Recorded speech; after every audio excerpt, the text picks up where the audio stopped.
Mes čia esam pradėję tokią pamokslų seriją Supergalia. Tai toks labai, kaip aš vadinu, čia yra kita realybė, čia yra Dievo realybė šitie dalykai. Nes mes gyvenam čia pasaulyje, čia daiktai, čia juda, čia eina, čia pinigai, čia darbai, žinai, viskas taip materialu. O viešpatės realybė jinai yra geresnė, yra didesnė, jinai yra realesnė. Ir Dievo žodis, šventas raštas apie ją labai daug šneka. Ir kviečia mus visus į ją. Nes galiausiai ten ir papulsim į amžiną gyvenimą. Tai va, supergalia. Tai pirmiausia paskaitysiu, iš ko mes dabar pamokslaujam. Jau pamokslavo Saulė apie tai prieš porą savaičių, jinai paminėjo kelias dalis, kas ta supergalia. Tai Dievo žodis kalba apie dvasinės dovanas. Ir mes pavadinom, kad jos yra supergalia, nes taip ir yra. Tai apie jas kalba Dievo žodis pirmam laiške Korintiečiams, čia yra Naujas testamentas 12 skyriui. Ir aš paskaitysiu ir paskui pasakysiu, apie kokią šiandien Dievo dovaną aš kalbėsiu. Taip, rašo nuo pirmos eilutės. Aš noriu, broliai, kad jūs neišmanytumėte apie dvasinės dovanas. Jūs žinote, kad kai buvote pagonys, reiškia netikintis, ėjote prie nebylių stabų, kaip vedami. Todėl aš jums aiškinu, kad ne vienas, kuris kalba Dievo dvasia, neprakeikia Jėzus. Ir ne vienas negali sakyti, kad Jėzus yra viešpas, kaip tik šventąja dvasia. Yra skirtingų dovanų, tačiau ta pati dvasia. Yra skirtingų tarnysčių, tačiau tas pats viešpas. Yra skirtingų veiksmų, tačiau tas pats Dievas, kuris visą veikia visame kūne, tai yra bažnyčioje. Bet kiekvienam suteikiamos dvasios apreiškiamas bendram labui. Ne taip paskaičiau, bet kiekvienam suteikiamas dvasios pasireiškimas bendram labui. Vienam dvasios suteikiamas išminties žodis, kitam tos pačios dvasios pažinimo žodis, apie ką Saulė kalbėjo, kitam tikėjimas iš tos pačios dvasios, kitam išgydymų dovanos iš tos pačios dvasios, kitam stebuklų darimas, kitam pranašavimas, kitam dvasių atpažinimas, kitam skirtingos kalbos, kitam kalbų aiškinimas. Tai va šitas yra supergalios, kur mes tikrai ir yra taip pavadinom šitų pamokslų serijai. Ir aš šiandien kalbėsiu apie tikėjimo dovaną. Man yra labai, čia yra super dovana, aš ją labai noriu turėti ir manau, kiekvienas čia iš mūsų nori turėti šitą tikėjimą, kuris varto kalnus, parašyta Biblijoje, kad tu pasakysi parašyta ir taip įvyks. Ir atrodo, tai mes gyvenam dieną iš dienos ir nieks čia nevarto tų kalnų. Tai va, apie šitą dovaną dabar aš ir pakalbėsiu. Biblijoje yra keletas tikėjimo tipų, vat galima tai pavadinti, nes jeigu kalba apie tikėjimą, tai nebūtinai kalba apie šitą tikėjimo dovaną. Tai yra antgamtinis, supernatural, toksai geras labai stiprus žodis. Dažniausiai šitas tikėjimas sulaužo visus gamtos dėsnius. Jis yra tokio tipo. Tai ką turiu omeny? Tai mes Biblijoje skaitom, kad šitom tikėjimui veikiant aklieji prikeliami, aklieji praregi, lošėjai pakeliami, numirėliai prikeliami, senutės gimdo, pažado vaikus, kalnai juda, visos materijos keičiasi ir taip toliau ir panašiai. Tai čia toks dalykas, kur atrodo, netikinčiam žmogui čia taip nėra, čia tokių nebūna. Bet tikinčiam žmogui jisai žino, kad tai būna ir kad tai veikia per žmonės. Šitas tikėjimas yra tokio mažumo, kaip garstyčios grūdelis, tokio dydžio, bet jisai yra paties Dievo tikėjimas, kuris yra taip pat išgydymų ir stebuklų katalizatorius, tikėjimo dovana. Tai yra pačio Dievo supergalia įdėta mums. Kalba apie jį pavyzdžiai, paskaitysiu iš Morkaus 11 ir iš Mato 17 skyriaus iš tų evangelijų. Dar ką noriu pasakyti, yra dar keli tikėjimai, kitokie, tikėjimo dovana, vienas tikėjimo tipas. Dar yra toks tikėjimas, kaip parašyta, teisusis gyvens tikėjimu. Tai yra krikščioniškas tikėjimas, kurį mes turim kiekvienai dienai. Kasdieninis tikėjimas, kad iš vis kodėl esam krikščionys, nes tikim. Tai yra, jisai duotas kiekvienam. kad iš vis patikėtume Dievu. Mums jo reikia, kitaip mes nepatikėtume, jeigu nebūtų duotas jis mums. Ir dar yra vienas tikėjimo tipas minimas kaip dvasios vaisius, tai Galatams 5 skyriuje, laiškas Galatams 5. Tai sako, tikėjimas gali būti ir dvasios vaisius. Tai čia yra kito tipo tikėjimas, ne šito, apie kurį šiandien kalbu. Labai confusing, negalvoju. Aš skaitau, galvoju, tai va, kas čia buvo, aš dabar suprantu, nes vieną kartą aš esu patyrus, Dievas buvo davęs man tikėjimo šitą dovaną tam laikui. Ir paskui aš vėl įėjau į kasdieninį tikėjimą krikščionišką, tą, kur kiekvieną dieną mes jį praktikuojam. Tai dabar biškai paaiškinsiu, kas yra ta, kaip labai pasiskolinau iš Deroko Princo, iš tokio evangelisto, žinomo krikščionio, jis jau dabar su Dievu, bet jis labai gerai paaiškino, sako, tikėjimo dovana, tai yra kaip, žinot, jeigu kas nors puošiate eglutę, tai dovana mes ten padedam, jinai jau ten yra, po eglutę ar ant eglutės, kur ten tas kabinam kažką, ne? Tai dovana tenais nėra iškart atsirandanti, jos nereikia kažkaip tenais sukurt, paruošti, tenais po eglutę jos ten kultivuot, ją padedi ir jinai yra. Arba kažkam dovanoji ir jis jau turi tą dovaną. O dvasios vaisius dovana, tai yra, sakykime, obelis ir ant jos obuoliai užauga kažkada. Jie turbūt užtrunka labai laiko, tai yra taip, kad ne iš karto dvasios vaisius, pukšt kaip dovana ir yra. Ne, mes labai dažnai sakom, Dieve, kada tas dvasios vaisius manyje pasireikš, pavyzdžiui, tikėjimo. Tai jam reikia laiko užaugti. Ir dar sakoma, kad šita dvasios vaisius tikėjimas yra susijęs labiau su charakteriu, o ne su intelektu krikščionio gyvenime. Bet šita dvasios dovana, tikėjimas, tai yra sėklytė, kuri yra dovanojama tau ir man, arba įdiegiama, dar galima pasakyti, tiesiog tai akimirkai, tam laikui, tai situacijai, tai yra atgamtiškai duodamas dalykas iš Dievo. Antgamtiška dovana iš Dievo. Taip. Tai dabar paskaitykim. Aš paskaitysiu, jūs paklausykit, turbūt tai būna dabar šiais laikais. Taip, Morkaus 11 skyrius, 21-23 eilutė. Ten kalbama apie va tokio tipo tikėjimą. Taip. Evangelija pagal Morkų 11, 22 eilutė. Jėzus, taip, prisiminęs Petras tarė Jėzui, tai nuo 21. Rabi, žiūrėk, figmedis, kurį prakeikiai, nudžiūvo. Jėzus atsakydamas jiems tarė, turėkite tikėjimą Dievu. Iš tiesų sakau jums, kas pasakytų šitam kalnui pasikelk ir meskis į jūrą ir savo širdyje neabejotų, bet tikėtų, kad įvyks tai, ką sako, bus jam, kad ir ką sakytų. Ir mes suprantam, kad kasdienybėj taip nebūtinai yra, ne? Mes nebūna, kad pasveik, pasakėm ir nebūtinai pasveiks tas žmogus. Gali pasveikti, gali ne. Taigi šitas tikėjimas yra dovana, apie kurį čia kalbama, nes tiesiogiai iš graikų kalbos išvertus, jeigu žiūrėtume ne lietuvišką, bet graikų kalbos vertimą, tai būtų, šitie žodžiai skambėtų, turėkite Dievo tikėjimą, o ne tikėjimą Dievu. Ir šitas tikėjimas nuo ano skiriasi kaip diena ir naktis. Tai reiškia, jis yra instant, jis yra iškart veikiantis. Kaip kad parašyta, kad Dievas sukūrė pasaulį žodžiu. Tai reiškia, Dievas tarė ir įvyko. Tu pasakei ir įvyko. Paties Dievo. Jis yra tokio efektyvumo, lyg pats Dievas darytų ir sakytų. Taip veikia šita dovana. Tai reiškia, mumise yra dėtas tas tikėjimas, Dievas jį duoda, ne mano sprendimu, bet Dievo sprendimu. Ir jisai yra aktyvuojamas tada. Čia taip sounds. Tai va, tada tu iškart turi šitą dovaną ir tai, ką tu sakai, įvyksta. Pavyzdžiui, tu meldiesi už išgydymą ir žmogus išgyja. Tu meldiesi, kad būtų prikeltas miręs žmogus ir jis prikeliamas. Sounds crazy, ne? Šiai dienai sounds crazy, bet tai veikia. Jeigu krikščioniško pasaulį pasidomėtume, tai veikia ir tai yra tiesa šiandien.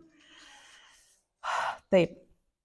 Taip pat paskaitykim tada Morkaus dabar 17 skyrių, 19 eilutė.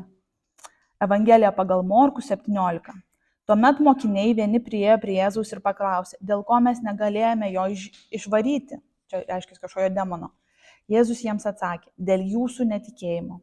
Iš tiesų sakau jums, jei turėtumėte tikėjimą kaip garstyčios grūdelį, jūs tartumėte šitam kalnui, persikelk čia iš ten, ir jis persikeltų, ir nieko jums nebūtų neįmanoma. Taip, čia vėl kalbama apie tikėjimo dovaną. Tai su alyvmedžiu Jėzus pasakė, nudžiūk, ir viskas, jisai buvo nebegyvas. Ir čia, ir taip pat sako, jeigu jūs turėtumėte kaip garstyčios grūdą tą tikėjimą, tuomet jūs sakytumėte ir tai vyktų. Ir šito tikėjimo, jisai yra, sako, žinot, kartais sako, oi, tu neturi tikėjimo, tai reiškia ne per mažai, čia negali būti per mažai, nes šitas tikėjimas negausa matuojamas, o kokybė. Jis yra labai kokybiškas, tiek mažai, taip liaudiškai tariant, bet jis yra toks wow, veikiantis iškart. Mažytė seklydė, bet efektyvumas milžiniškas. Kaip šita dovana nustoja veikti per mus, kaip sakiau, mes vėl pasiliekame tame kasdieniniam savo krikščioniškam, labai reikalingam, kitaip nebūtume tikintis tikėjime. Taip, taigi super galia, tikėjimo dovana. Ar esat kas nors išgyvenęs šitą dovaną savo gyvenime? Žinau, kad esat. Jo. Tai Biblijoje, Senam ir Naujam testamente yra labai daug pavyzdžių, kada žmonės turėjo šitą tikėjimą ir juo gyveno, arba juo veikė, arba tik tai akimirkai, arba ilgą labai laiką juo veikė. Paskaitykim tada. Visas laiškas Hebrajams yra apie šitokį tikėjimą. Praktiškai visas, aš sakyčiau taip. Paskaitykim tada iš ten. Laiškas Hebrajams 11. Taip. Nuo 1 dabar iki 13 ir paskui dar. Tikėjimas užtikrina tai, ko vilėmės ir parodo tai, ko nematome. Tai reiškia, mes gyvenam ne regėjimu, bet tikėjimu, tie, kurie tiki taip. Per tokį tikėjimą protėviai gavo gerą liudijimą. Tikėjimu suvokėme, kad pasauliai buvo sukurti Dievo žodžiu. Būtent iš neregimybės atsirado regima. Tai Dievas pasakė ir atsirado. Va šitas tikėjimas čia yra pats Dievo, pačio Dievo tikėjimas. Taigi, pavyzdžiai dabar. Tikėjimu Abelis aukojo Dievui geresnę auką negu Kainas ir dėl tikėjimo gavo liudijimą, kad yra teisus. Dievui paliudijus apie jo dovanas. Dėl tikėjimo jas ir miręs tebekalba. Tikėjimu Henochas, nematęs mirties, buvo perkeltas ir jo neberado, nes Dievas jį perkelė. Mat prieš perkeliamas jis gavo liudijimą, kad patikės Dievui. Ir reiškia, jis turėjo tokį užtikrintumą, kad nieks, nei aplinkybės, nei žmonės, nieks negalėjo jam pasakyti kitaip. Bet ir toliau eina tie. Tikėjimu Nojus perspėtas apie tuos metus dar nematomus dalykus, būdamas Dievo baimingas, pastatė arką savo šeimai išgelbėti, taip jis pasmerkė pasaulį ir paveldėjo tikėjimo teisumą. Mes matėm tos filmus, tenais rodo, kaip tas Nojus. Atrodo, čia jis yra crazy man. Tas yra išprotėjęs žmogus, kuris stato tą nesąmoningą laivą ir jisai jį stato 10 metų, 20 metų, jisai jį stato ilgai.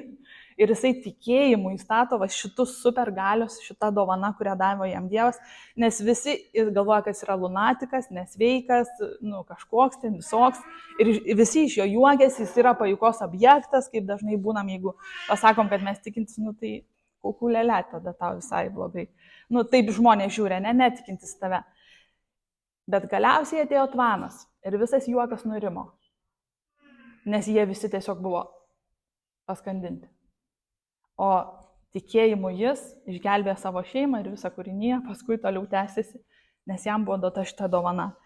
Man čia tai tokie, wow, kaip jisai ištvėrė šitiek metų, iš jo tyčiojasi, bet jisai turėjo šitą super dalyką, kurio negali jisai pats įsidėti. Čia yra tas būtent ta dvasios dovana, kurią Dievas įdeda. Taip, dar pavyzdžių.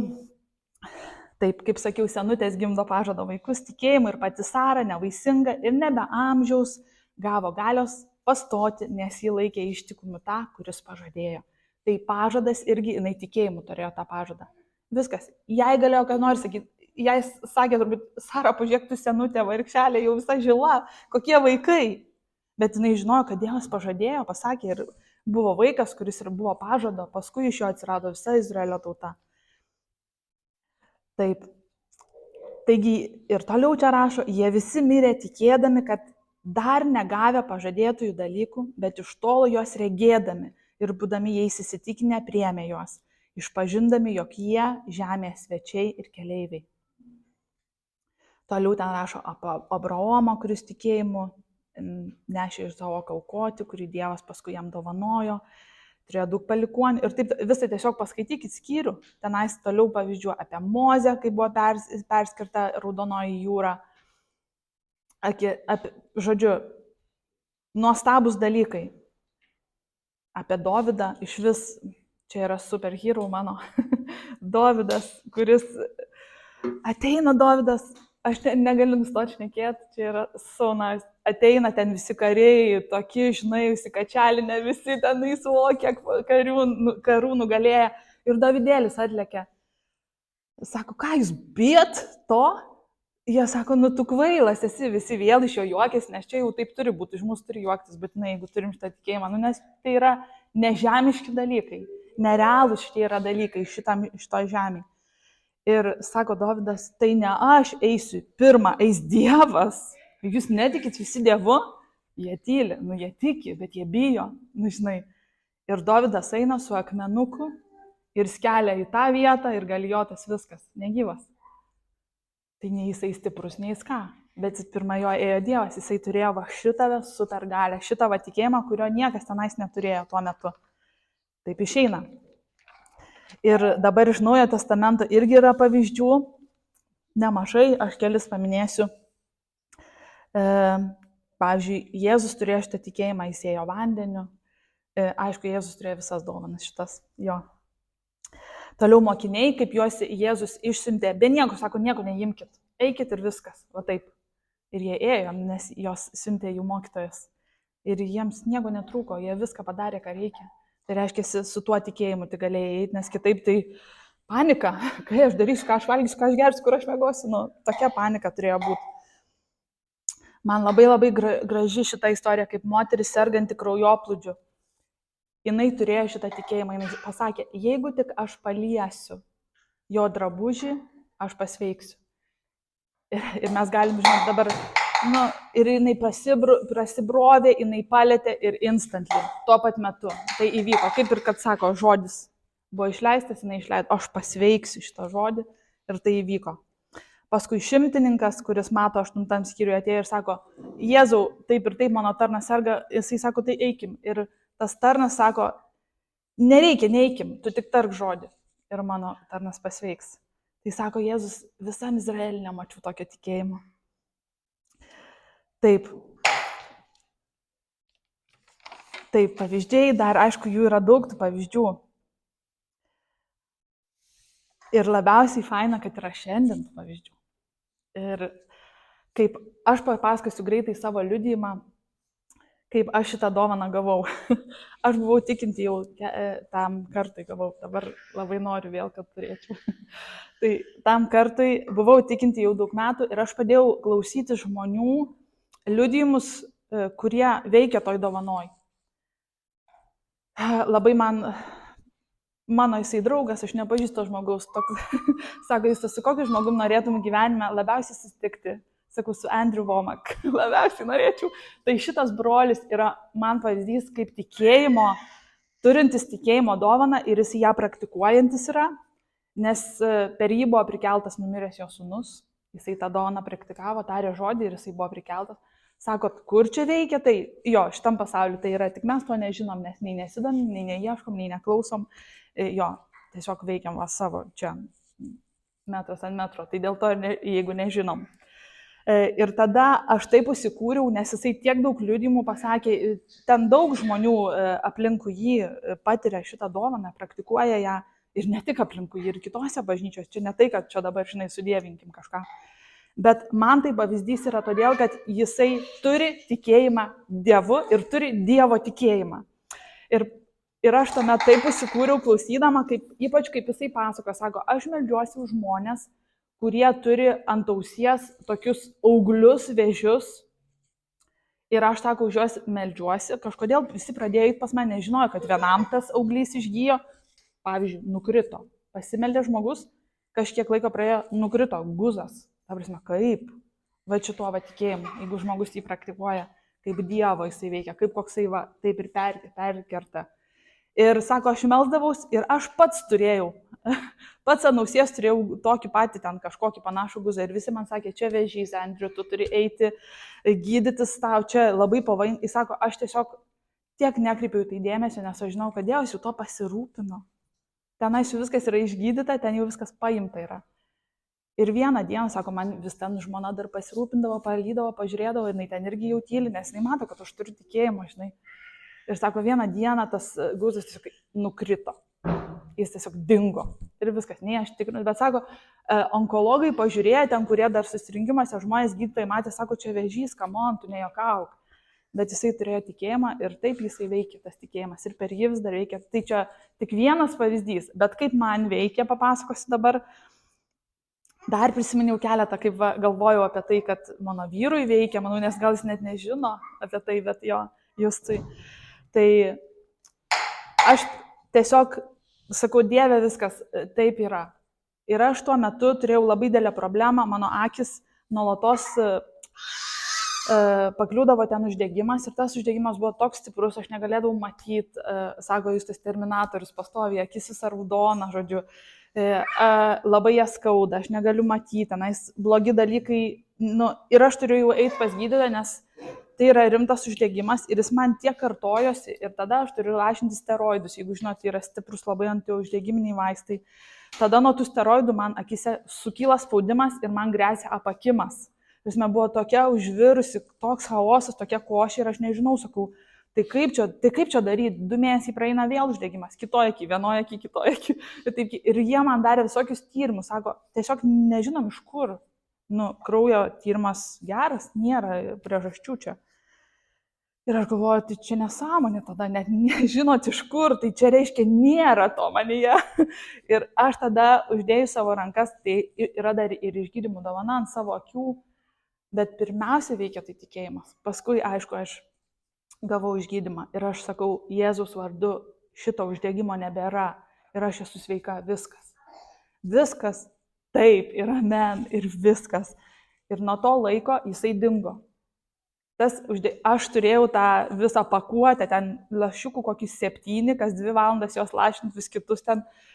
Aš sakau, dabar jie man ją davė, bet aš tiesiog pasidedu ir viskas. Ir tai įvyko. Mano akis pasveiko ir daug metų neturėjau šito uždegimo. Aišku, dar priklauso nuo mano elgesio, jeigu aš ten per daug išvarginu akį, tai ten jinai vėl jautri pasidaro, tai turim save prižiūrėti, čia aišku. Bet būtent va šito tokio crazy dalyko, kad nuolatos suktųsi tas vargas, tiesiog tai buvo paimta. Ir aš tikrai žinau, kad tą akimirką aš turėjau šitą tikėjimą. Ir galbūt dar kažkada turėjau, bet aš dabar nežinau, kitų liudijimų neprisimenu. Ir aš visada taip galvoju, Dieve, tai kodėl vėl taip nevyksta? Taigi tada buvo, tada vyko. Bet man atrodo, aš tada buvau tokia ištroškus, aš taip jį priėmiau. Ir jisai man dovanojo tą dovaną, tai akimirkai, tam laikui. Ir aš tikrai tikiu, kad Dievas jisai visada duoda tokius dalykus, jeigu mes ieškom jo, prašom jo. Mes pasiliekam prie jo, čia va, turim santykį su juo, va čia tie būdai, kaip tokį tikėjimą, žinai, gauti. Tai gyvent tuo, mes turim gyventi nuolatos juo, nes jo specializacija yra antgamtinis. Dievas yra antgamtinių dalykų meistras. Ir kitaip jis nebūtų Dievas, iš tikrųjų. Ir dar atsiminiau šiandien, va, kai meldžiaus, tokį, kai galvoju, kad Justas turėjo tą tikėjimą. Kai jisai įtikėjo, mes, nežinau, įtikėjo, jis jau liktai, čia Dievas žino, kas širdį vyko. Ir mes kalbėjom su savo pastoriais, buvom Lietuvoje, nuvažiavus su jais tokią misiją mažą. Ir jis tiesiog klausė, girdėjo, ir pas jį taip užsikūrė, žinai. Jisai sako, mes vaikštom ten, taip einam ramiai, ir jisai sako tam pastoriui, žinai, Džonai, ir aš būsiu pastorius. Ir tuo metu aš galvoju, ištirpsiu iš gėdos, tu galvoju, ką jis čia vapščiai šneka, bet jis toks visada drąsus buvo, labai pasitikintis, toks taip sako ir viskas yra to, iš kur tas pasitikėjimas, bet šioj vietoj aš galvoju, kaip man gėda, jis iš vis žino, ką jis čia kalba, čia nesąmonės kalba, žinai. Ir tas Džonas, jisai turėjo tą tikėjimą dovaną, sako, go for it, sako, aš tikiu, kad taip gali vykti, žinai. Ir po kažkiek metų tai tiesiog, ir tu nežinosi, žinai, bet pasytas užtikrintumas toks kažkoks, nebuvo žmogiškas, aš dabar galvoju. Tai dabar taip suprantu, kad gal tai veikia ta dovana. Taip. Jo, gal ir viskas turbūt būtų. Aš žinau, kad jūs ir kiti turit liudijimų, tai aš kviečiu, kai pabaigsim čia visą tą oficialią dalį, aš kviečiu, kad tiesiog pasidalinkim vienas su kitu, kaip Dievas veikia, kad šitas dalykas, šitas antgamtinis jo veikimas, jis yra gyvas, jis yra dovana, tai supranti, tau nieko nereikia dėl to padaryti. Tau nereikia užsidirbti, tau nereikia užauginti dvasios vaisius, kuris yra charakteris, dar tas būtent verčiamas kaip pasitikėjimas, ne vien tikėjimas, ištikimybė Dievui, ta dvasios dovana tikėjimas. Ir taip yra, iš tikrųjų galvoju, wow, kaip čia sudėtinga viskas Biblijoje, bet Dievas atveria, tik tai reikia eiti į gilį, neart ir jisai atvers visas duris tikrai. Ir tada sako, ko prašote, tai ir gausote, o kodėl negaunate, nes nesąmonių prašote. Aš čia taip jau išverčiu, žinai, savo, tai prašau ten, žinai, aš noriu būti turtingas ir laimingas, ir amžinybė Dievas galvoja, ką tu čia prašai, kaip tau tai pasitarnaus amžinajam gyvenime, niekaip, va čia biški pasispardys ir paskui vis tiek, tai prašyk to, kas tau tarnaus į amžinybę, prašyk to, va šitas va dalykas.